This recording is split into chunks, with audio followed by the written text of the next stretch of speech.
Hello and welcome to Eyewitness News, a special coming to you from Nasrec. We are covering the ANC 6th National Policy Conference. In fact, this is the end of it. Party President Cyril Ramaphosa has delivered his closing address.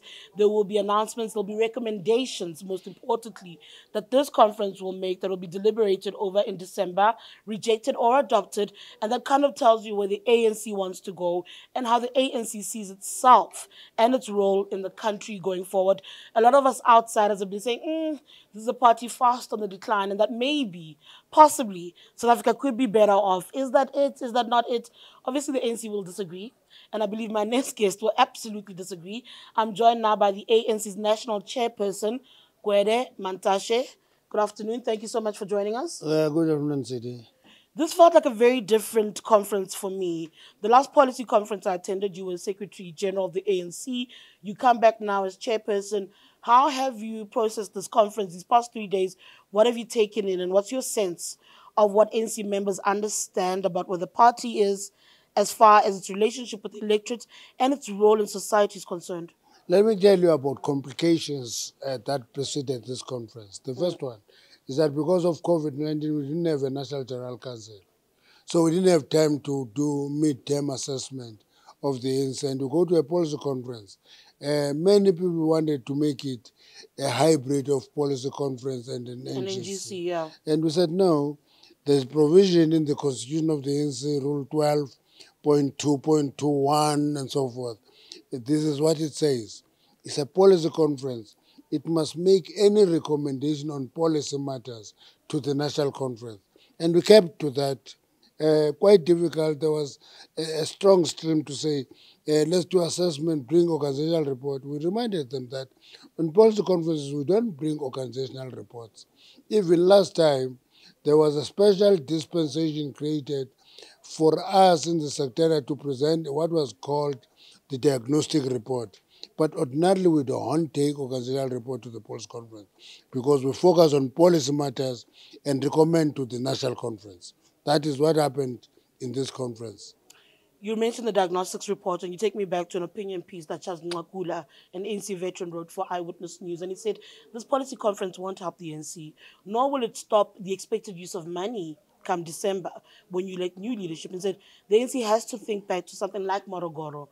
The ANC has to have a consultative conference. It has to go back to the drawing board. And he quite often, actually, in the piece, went back to your diagnostics report of what is wrong and how none of those things have been arrested in spite of the lip service, in spite of the attempts to get to deal with the rot within the organization, saying you need to go all the way back. You need to think about what Morogoro did for ANC and what happened in Kabwe, ultimately leading to the democratic breakthrough. What do you make of those kind of opinions saying you are missing the point, that actually things are so bad, you need to go all the way back to not being worried about leadership?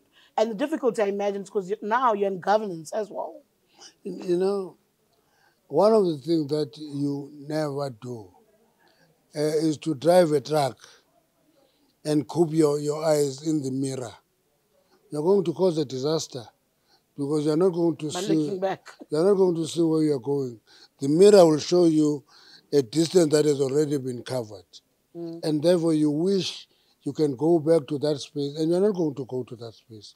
Many things have changed. The first thing is that all three consultative conferences were under constitutional illegality, starting from Lubatse, which is normally forgotten. You go to Morogoro, you go to Cabo, all of them under constitutional illegality, in exile. Then there were consultative conferences.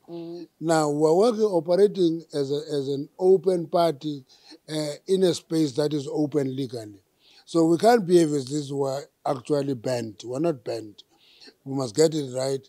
The other change that has happened is that the ANC has gone younger.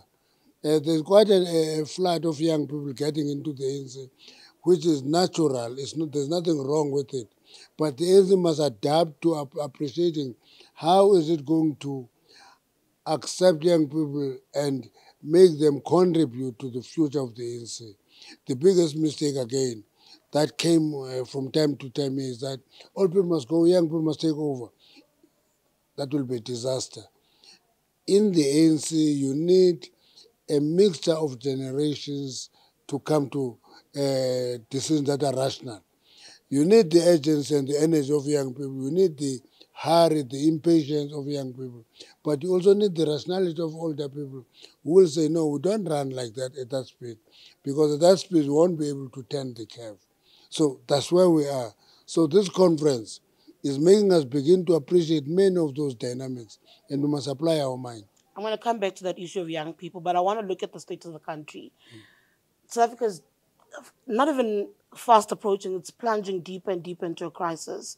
One questions whether or not the ANC still fits to answer to those questions. ANC's done a great job of understanding what's wrong. It does a fantastic job of standing there and looking at the problems with the rest of us. But there's always an issue with implementing the answers, getting the things right to help South Africans. Your sense at this point in time, and you always speak about urgency, by the way. You speak a heck of a lot about the need for urgency in addressing particular issues, and we don't see it. As I speak to you now, yes, there might be a slight reprieve in fuel. However, South Africans continue to suffocate. The cost of living is horrendous. People are suffering. You've spoken about it, but believability. Now, let me talk about price of fuel. Sure. We don't produce our fuel, we import. If the price of crude oil goes to $120 a barrel, we will pay the price because we have to import it. Okay. We do certain interventions that we try to mitigate that price. For example, in August, it will be reduced by 137 cents a liter. That is quite a move, a good progress. We're hoping that it will follow the same direction in September. But it doesn't depend only on us. When the rand weakens against the dollar, it works in our favor. When the price of crude oil comes down, it works in our favor. And that's what we're banking on. Many have asked to do away with many taxes. I say, if South Africa can take a vote and say the state must never insure people for road accidents, I'm sure the state will not celebrate that because it will know that the most vulnerable will not be able to insure themselves. And therefore, we're going to open up the poor of the poor in the interest of the middle class and the upper class. So, those are the issues that must be open for a discussion. I'm open to them. I want to hear views clearly on those issues. And the question of agency. Sure. Agency is always part of execution. Now, execution is a complex issue in the sense that you may actually think emotionally and rush into something and cause a deeper crisis. You know, I've heard this thing of South Africa going for a deep We're suffocating. We feel like we're in a deep crisis. No, deep, unemployment says we're in a deep crisis. What we don't appreciate, Tshidi, is that progress that has been made is not acknowledged in the process. Okay, as somebody I talked to one a friend of mine who's an Afrikaner, who said to me, you know, the ANC is a strange animal. It's only the ANC that will not acknowledge that half of the assets of this country were built post 1994. You see.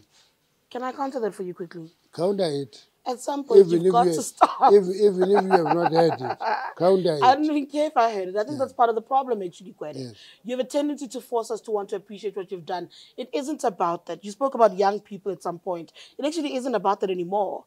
It cannot be that you're asking us to look back at what you've done to praise you. You spoke about not looking into a mirror and causing an accident. And I think rightfully so, the expectation should be we are here now. Yes. What are you doing now? Instead of you saying to us, I've done A, B, C, D for you before. No. What you should appreciate is that if you don't know where you come from, every road is a right road, okay? Because you don't know where you come from. So it is always important to do a checklist of where do I come from? How far am I?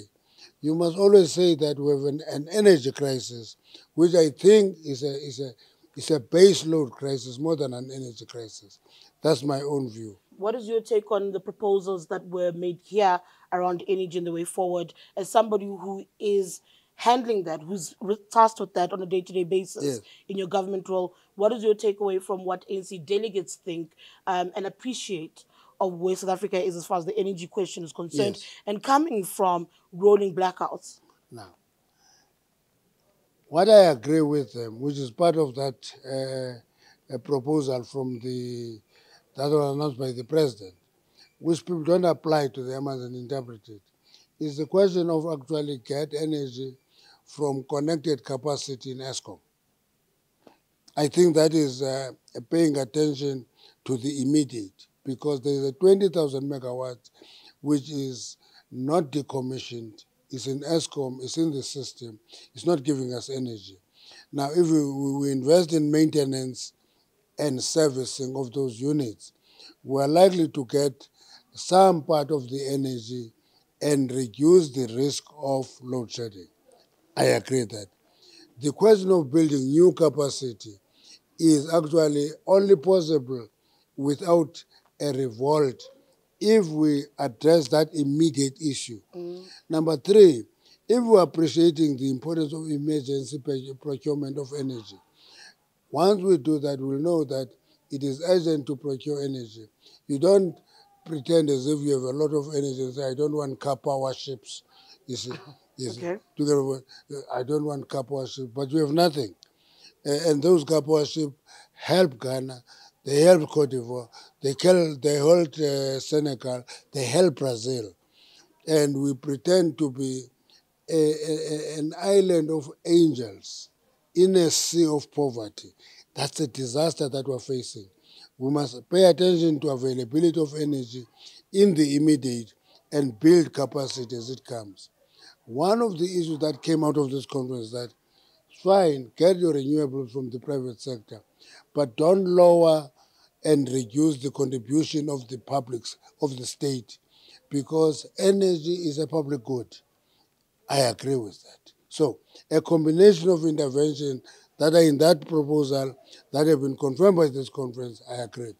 Okay, I'm gonna leave it at that because I want to a little bit mindful of time. I want to speak to you about the 9 months, no, it's not 90 days rather, 90 days we have towards the ANC's next elective conference. I read this conference as a calm before a storm. Are you concerned about the path towards December? It's every 5 years the ANC goes to a conference where it elect leadership. It happens every 5 years. But the road is not necessarily paved in good intentions. No. The road is not necessarily rosy. Last time we had 70 candidates for presidency. Okay.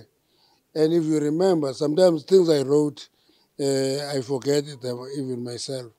We developed a paper as secretaries of the region about something called accidental leadership. Okay. We said accidental leadership. When people asked, what is this? I said, it is accidental leadership when the actual succession of leadership is not managed.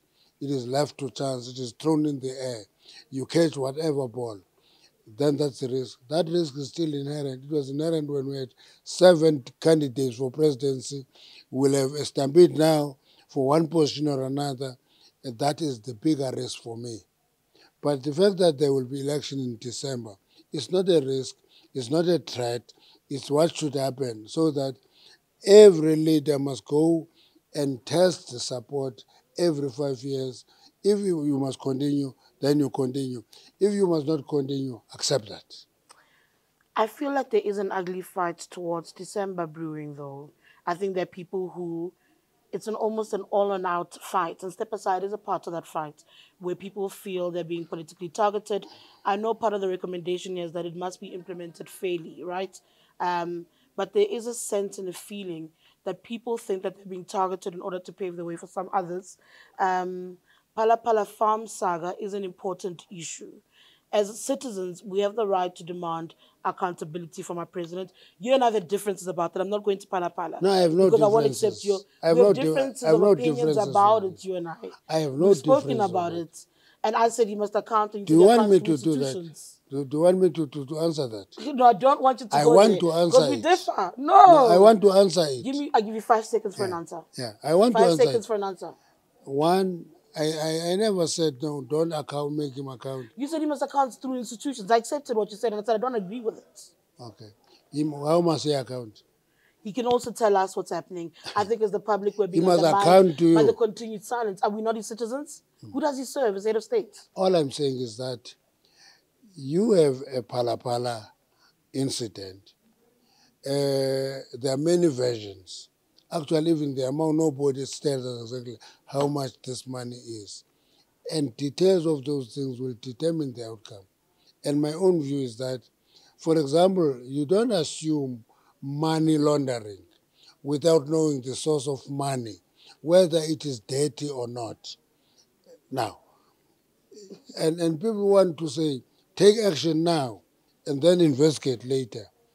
I don't know what principle is that. I still don't understand That's it. not necessarily what I was saying, but I also didn't want to Yeah. stop at Pala Pala. Okay. I actually wanted to say to you how that story came into play, Yes. according to some in the ANC, is part of that all and out battle for leadership of the ANC. You said there is nothing wrong with elections. Absolutely. I think we all Yes. agree. But it is that all and out bid, that desire to win at all cost. Your president said we are in a fight, the battle for the soul of the ANC. That's why I'm asking you That's whether or it. not you're worried about December. Today, I I'm don't listening to know. I you. don't know if you were in the Polokwane conference.